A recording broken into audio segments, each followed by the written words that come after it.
ఏడేడు జన్మాల బంధాలతో ఈనాడు నీడు పండించనా మరి తయారయ్యే ఉన్న వయ్యారంగా సయ్యత్తు ఒళ్ళోకి వాలంగా చూసుకొచ్చానమ్మా చూడు ఉత్సాహంగా చిన్నారి వన్నెల్ని ఏలంగా ప్రతిక్షణం పరవశం కలగగా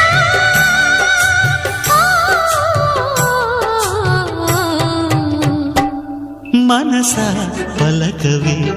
మధుమాసపు కోయిలవై చెలివే తెలుపవే చిగురాశల గీతికవై